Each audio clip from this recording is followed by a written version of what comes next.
Hello everyone, it is Justin Ichi from the TOS Karate Studio, also known as Sensei Ichi. We've been talking a lot about defending kicks, but we haven't talked about how to kick. So today we're going to go through something we call the mandatory kicking combination.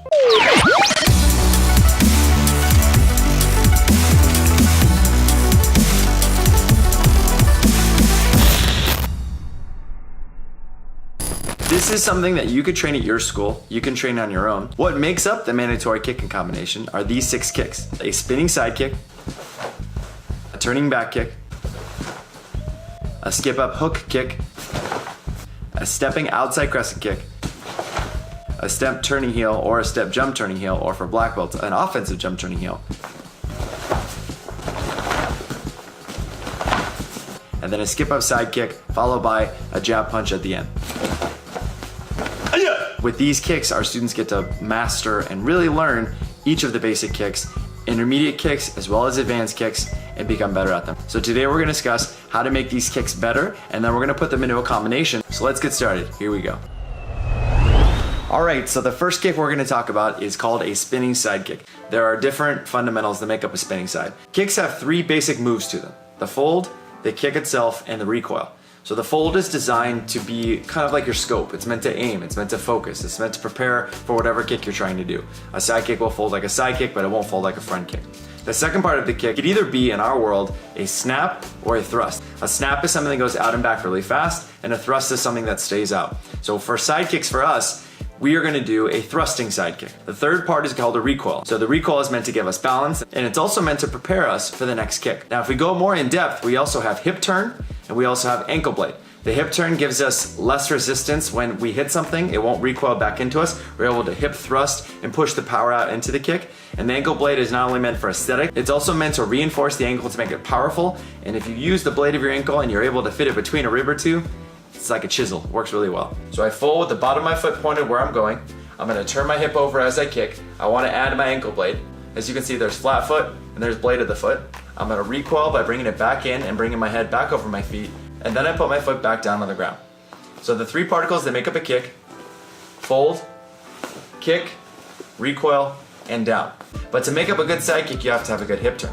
If I do a side kick right here towards the camera, and I just kick with no hip turn, and my hip is stuck over this way, if I were to hit anything, I won't have as much power. I won't have enough of that resistance. When I say resistance, I mean if I were to have this kick with no hip turn, and I kick and I buckle inward, there goes all my power and my control. If I turn my hip over, it locks everything out a little stronger, so if something were to hit me, I could use that hip lockout, push to strike it back to where it came from. So when we do the spinning side kick, I'm gonna add the pivot. My front foot will turn toes out to open the gate of my kick.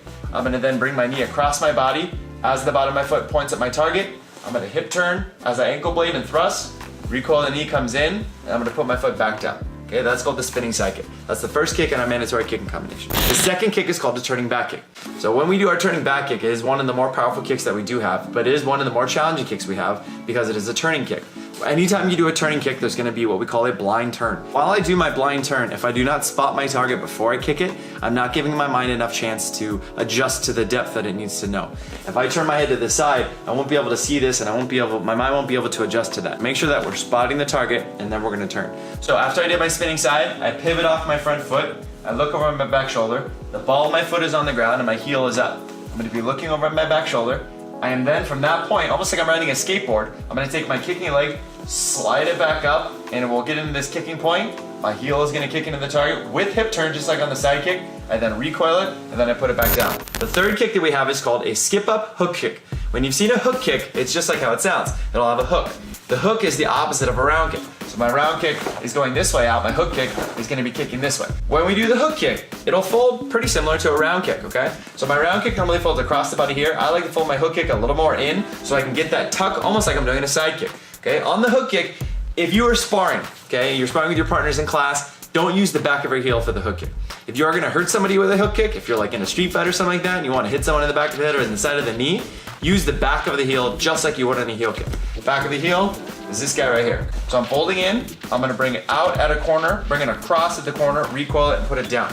The hook kick, the crescent kick, and the heel kick will all go, fold at a 45, it'll kick out, come across, recoil at the other 45, and then come back in. When I do the skip up hook kick, My skip up motion is, I'm gonna be taking my front foot to lead out to create space, my feet come together, and they go to kick, and then I put my foot down. So that is a slide. When I do it quickly, it's called a skip up. My foot steps out, I skip up, and then I come back down. Okay, so you can practice just the skip up if you want. So the moment my feet touch, from that point, I'm pushing out to kick. So it's meant to generate speed, distance, and power, okay?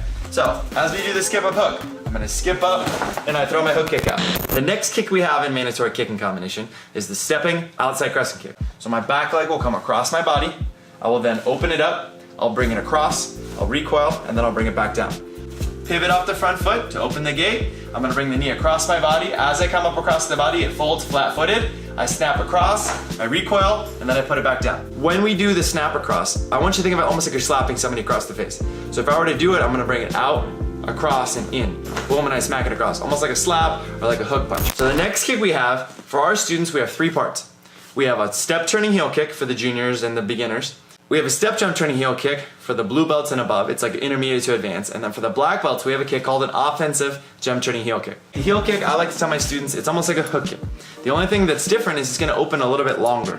So as we do this, the hook kick is real brief. The heel kick will open and have a straight leg all the way across from 45 to 45, then recoil. Because there's gonna be a 360 turn in a turning heel kick. Good way to practice is, start at a 45, fold like a side kick, stick the foot out, come all the way across, recoil, and then put it behind you. I'm gonna take my step, and as I step, I'm winding my body up because I wanna throw my hips and shoulders into it to spin around fast in a circle.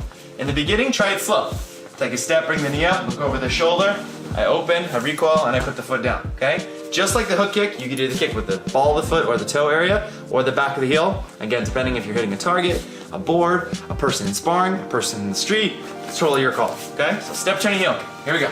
Step, and I turn and heel. Now the very last kick that we have is called a skip up side kick. So I'm gonna skip up and fold.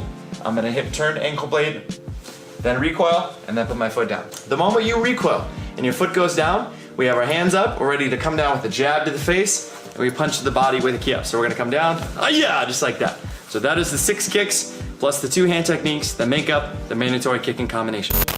I'll show you the difference between the basic one and then the intermediate to advanced.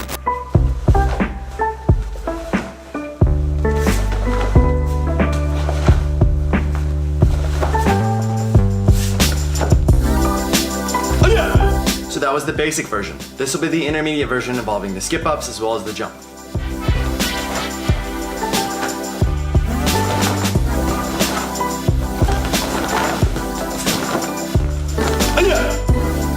So that'll be the intermediate version. This will be the black belt version.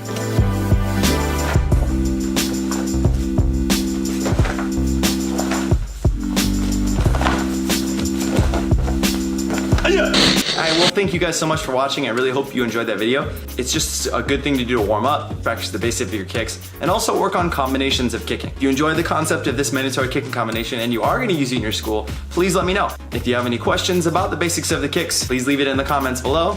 Also, if you like the video, click the like button and think about subscribing to our channel. We have a lot of great videos that we put out every Monday. Make sure you stay tuned and there'll be more interesting content on the way. Until then, Sensei Ichi from the TLS Karate Studio. Tang Su.